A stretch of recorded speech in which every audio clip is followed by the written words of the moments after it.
বারবার নিষিদ্ধ হয়েছে এবং কখনো নিষিদ্ধ হওয়ার পরে দলটি থেমে থাকেনি। গোড়াতে এই দলের ঢাল যারা ধরেছিলেন এখন তারা কেউ এই দুনিয়ায় নেই, তারা সবাই চলে গেছে। কিছু নেতৃবৃন্দ স্বাভাবিকভাবেই তাদের ইন্তেকাল করেছেন, আর কিছু নেতৃবৃন্দ জুলুমের শিকার হয়ে দুনিয়া থেকে বিদায় নিয়েছে।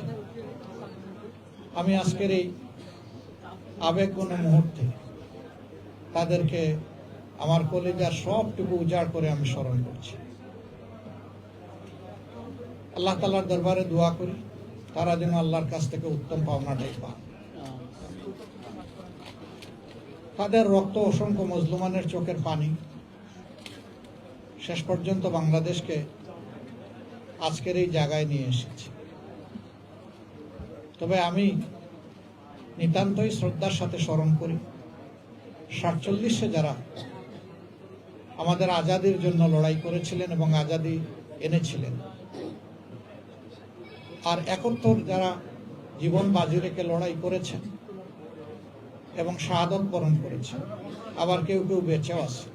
আমার পাশেই একজন বীর মুক্তিযোদ্ধা আলহামদুলিল্লাহ তিনি আছেন, মেজর আখতারুজ্জামান সাহেব, সাবেক সংসদ সদস্য, আপনারা সকলেই তাকে চিনেন।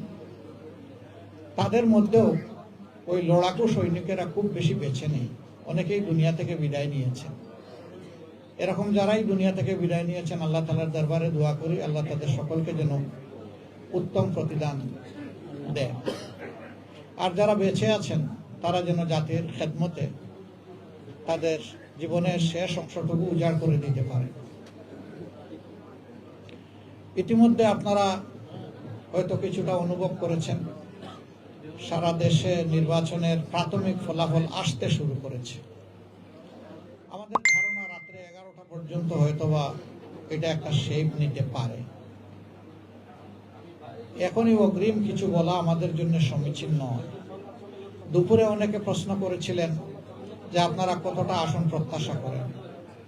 আমরা বলেছিলাম মহান আল্লাহর উপর আমাদের ভরসা, জনগণের উপরে আমাদের আস্থা আছে এবং আমরা আশা করি জনগণ সঠিক সিদ্ধান্তই ব্যালটের মাধ্যমে জানাবেন, ব্যক্ত করবেন। প্রাথমিক যে ফলাফল আসতে শুরু করেছে তাতে সেরকম একটা আভাস পাওয়া যাচ্ছে, কিন্তু এটাকে নিশ্চয়তা দেওয়া যাবে না। আমাদেরকে আরো কিছুক্ষণ অপেক্ষা করতে হবে ধৈর্য ধরে। আমার একজন সাংবাদিক বন্ধু প্রশ্ন করেছিলেন অন্য একটি দলের একজন নেতার উদ্ধৃতি দিয়ে যে তিনি বলেছেন 190 থেকে 200 আসন পাবেন। আমি তখন বলেছিলাম না, নির্বাচন কেবল চলছে, এখনো ভোট গ্রহণ শেষ হয়নি। এই সময় যদি আমরা এই ধরনের কোনো কথা বলি এটা আমাদের সম্মানিত ভোটারদের প্রতি সুবিচার হয় না। এটা তাদের অধিকার, তারা কাকে বেছে নেবেন তাদের বেছে নেওয়ার শেষ সময়টুকু পর্যন্ত আমাদেরকে অপেক্ষা করা উচিত। সে সময় চলে গেছে, এখন গণনা শুরু হয়েছে। আস্তে আস্তে আপনাদের কাছেও বিভিন্ন জায়গা থেকে ফলাফল আসতে থাকবে, আমাদের কাছেও আসবে। আমি শুধু এতটুকু কথা বলবো, যদি জাতির কোনো গুরুবার মহান আল্লাহ তাআলার ইচ্ছায় আমাদের উপরে আসে, আপনাদেরকে আমার বড় প্রয়োজন, আপনাদেরকে আমার পাশে পেতেই হবে।